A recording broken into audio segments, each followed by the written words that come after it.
be reviewing the Hayward SwimPure XTREME Salt Chlorinating Generator. I will also be showing you the process of installing.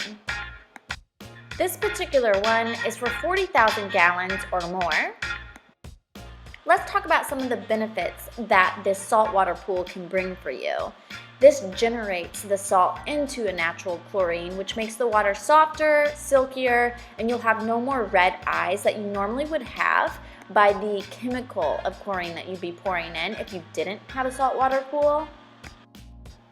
This package here has a simple operation with the ability to adjust that chlorine output from 0 to 100%. This has simple operations with the ability to adjust the chlorine output from 0 to 100%. It is the Smart Pool Control compatible. It's easy to understand with the digital display. It has waterproof enclosure and the connections that come with.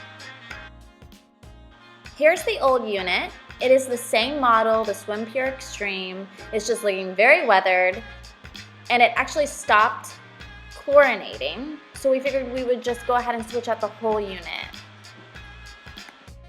The first step is to take off this front panel.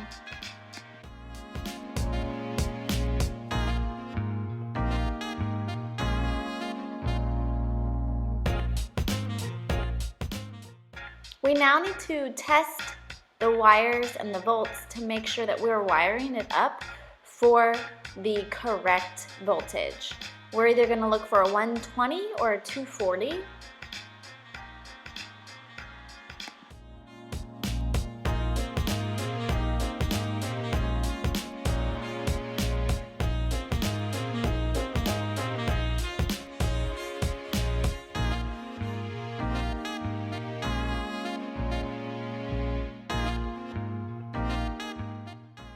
With whatever unit you get, they will tell you on the label the voltage options.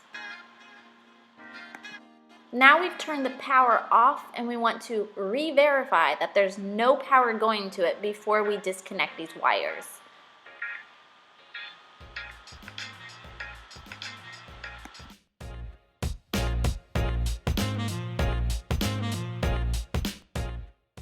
We're going to double check with this wire testing tool.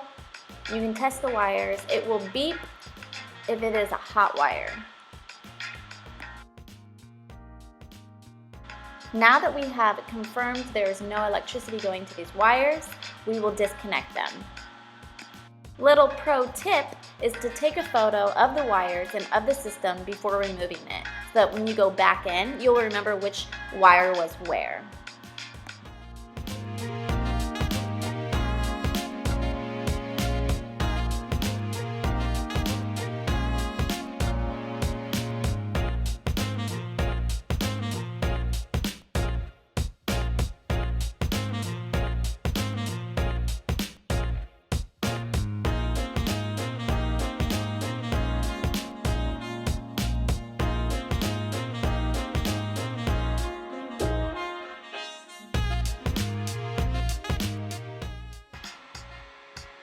Here we are unboxing the unit and all of the pieces that would come along with a brand new install. Since we're just replacing the exact same unit, we won't be using all of these extra wires, but they are there for you if it's a new install.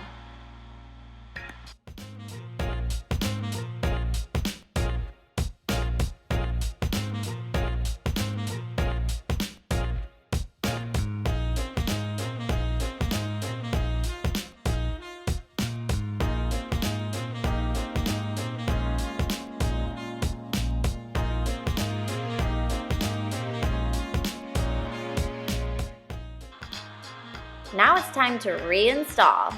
Pretty much gonna do the exact same things, but in opposite order. So we're gonna put those wires through there and secure.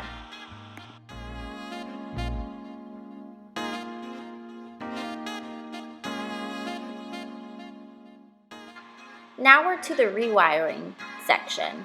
This unit is a little different than the unit we took off with the wiring, but as you can tell, we know we're for the 120 volt, and there's jumpers here. We want to take note of the jumpers so that you are rewiring it correctly.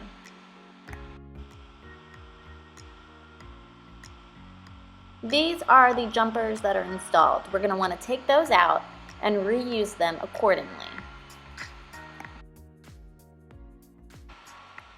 Loosen all of the screws there.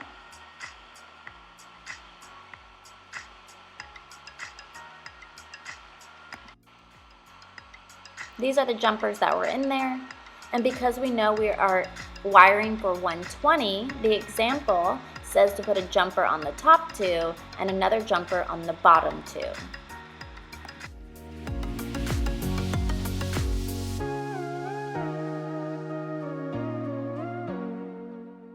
I referred back to the photo I took at the beginning to see where the wire placement was.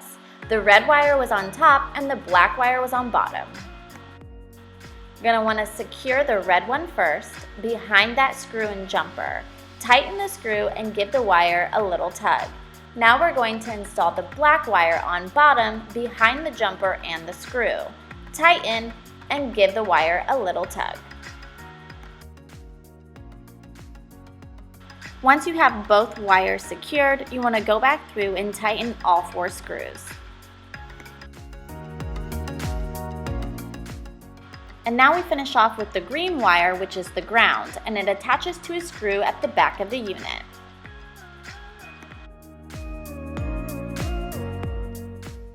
And here's a close-up of the wiring. This is the salt cell unit. Comes with all of the fittings and pieces you would need for a new install. Since we're just replacing the exact same one, we are going to use the same fittings and placements that are already there. This is the uninstallment of the one that is there currently.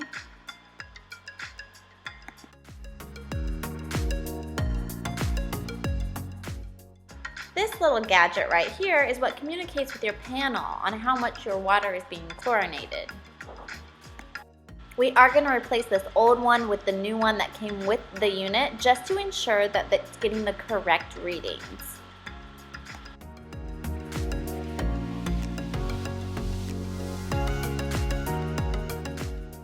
And when in doubt, always add some Teflon tape.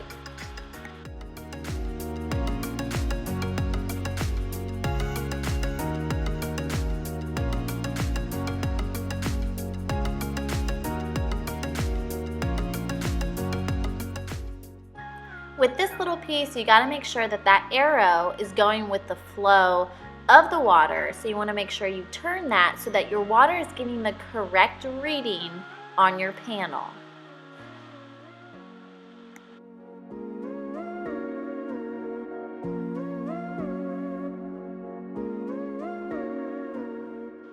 Now that that's all situated, we are going to run the wire behind everything, make it nice and neat, and we're going to plug that into the bottom of the panel unit. It's kind of like one of those telephone cords.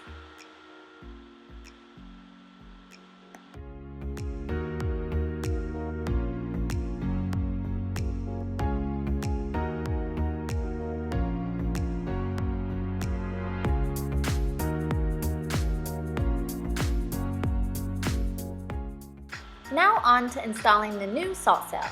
We are using the existing couplings that were there since it's the perfect fit and an easy switch out. All you have to do is make sure it lines up really nicely and that coupling is secured just by hand strength.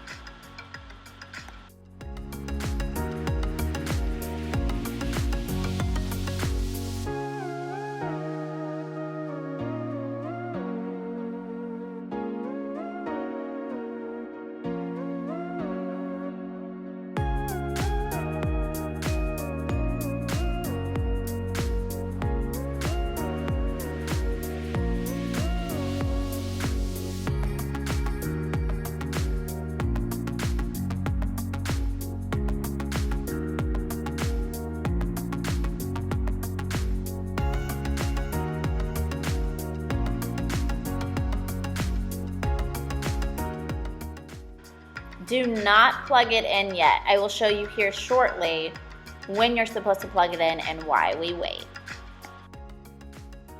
You need to program your T-cell model before you can plug in your unit. So you do have to go to the panel and select your T-cell first. Of course, there are directions that come with it on how to program it.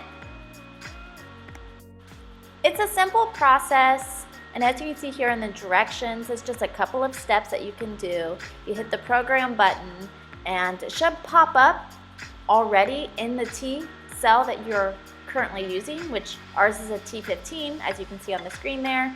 But if you needed it to be a different cell size, you just go from auto to superchlorinate to auto to superchlorinate to auto to superchlorinate until you get the cell size that you need.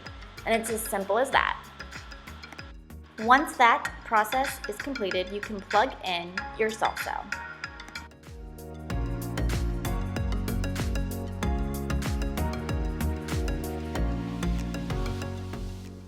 When you first turn your unit on, it will say no flow, and this one's flashing. And there's a small diagram on the door there that will tell you the description of the lights, what they mean, if they're flashing or if they're continuous.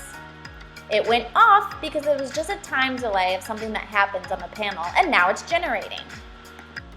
I do recommend this unit, and I also recommend having a saltwater pool. We love ours.